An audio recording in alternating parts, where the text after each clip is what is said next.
Next accounting principle है हमारा insurable interest. या यहाँ पर ये कहा गया है कि insured must have an insurable interest in the subject matter of insurance. यानी आप जिस चीज़ का इंश्योरेंस कराने जा रहे हो उसमें आपका कोई फाइनेंशियल इंटरेस्ट होना चाहिए।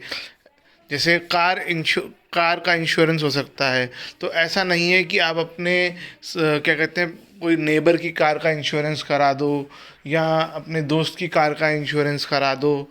ऐसा आप उसके अपने नाम से उसकी कार का इंश्योरेंस नहीं खरीद सकते, क्योंकि उसकी कार में आपका कोई इंश्योरेबल इंटरेस्ट नहीं है, आपका कोई फाइनेंशियल इंटरेस्ट नहीं है। अगर कार का नुकसान होगा तो आपका कोई फाइनेंशियल नुकसान नहीं होगा, आपके दोस्त का होगा तो दोस्त उसका आपका दोस्त जो है वो इंश्योरेंस परचेज कर सकता है उसका।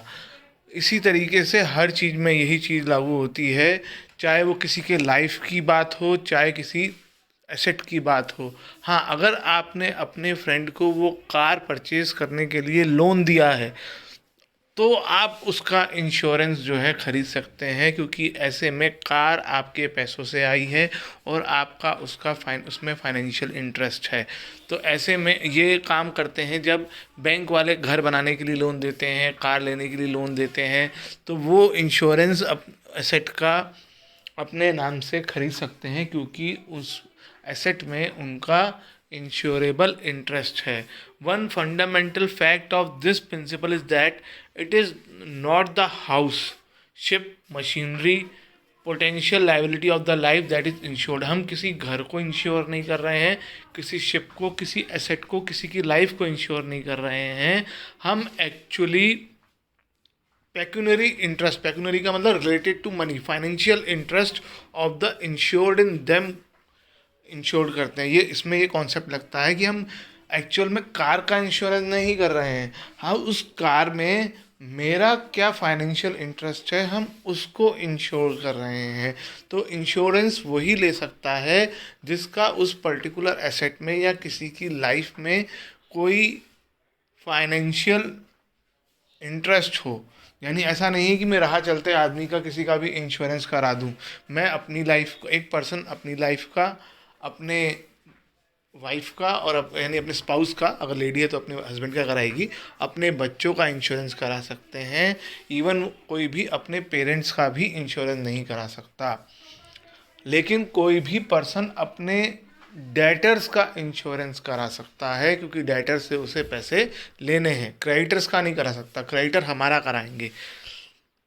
इंश्योरेबल इंटरेस्ट मीन्स सब पेक्यूनरी, पेक्यूनरी का मतलब है रिलेटेड टू मनी या फाइनेंशियल कह सकते हो, in the subject matter of the insurable insurance contract. The insured must have an interest in the preservation of the thing.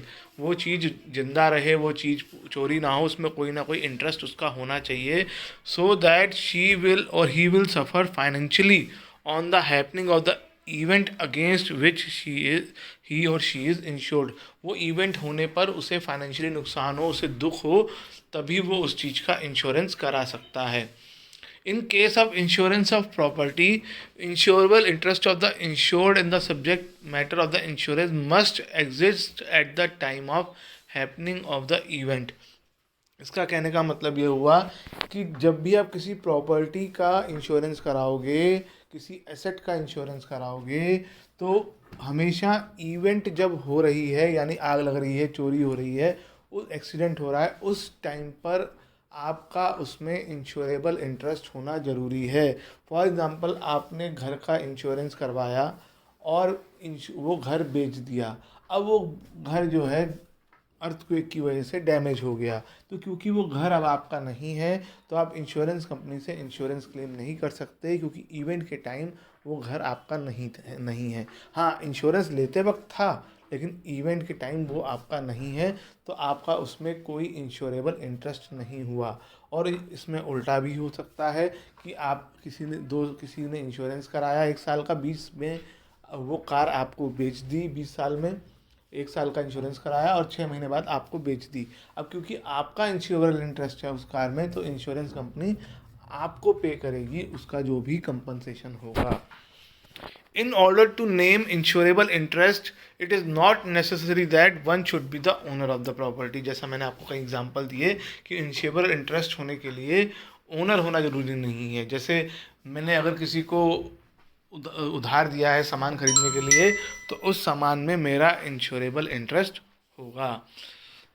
For example, trustee holding a property on behalf of other. Trustee वो person होता है जो दूसरे के behalf पर कोई asset hold करता है, वो ओनर नहीं होता है। वो दूसरे के बिहाफ पर जब तक वो कैपेबल नहीं हो जाता, दूसरा पर्सन 18 ईयर्स और एबव नहीं हो जाता, तब तक होल्ड करता है। तो उसका क्योंकि उसका भी फाइनेंशियल इंटरेस्ट है, क्योंकि नुकसान हुआ तो जो जिसका वो ट्रस्टी है वो उससे एसेट मांगेगा, तो इसलिए वो इंश्योरेंस ले सकता है। उसी तरीके से अगर जैसे मैंने आपको एग्जांपल दिया था, ये वाला वही एग्जांपल आ गया। अगर मैंने किसी को घर खरीदने के लिए लोन दिया है, तो मैं उस घर का इंश्योरेंस मैं करा सकता हूँ, जबकि वो घर मेरा नहीं है। लेकिन उस घर मुझे पता है कि घर का नुकसान हुआ तो सामने वाला पर्सन मेरे पैसे नहीं दे पाएगा, इसलिए मैं उसका इंश्योरेंस करवा सकता हूँ।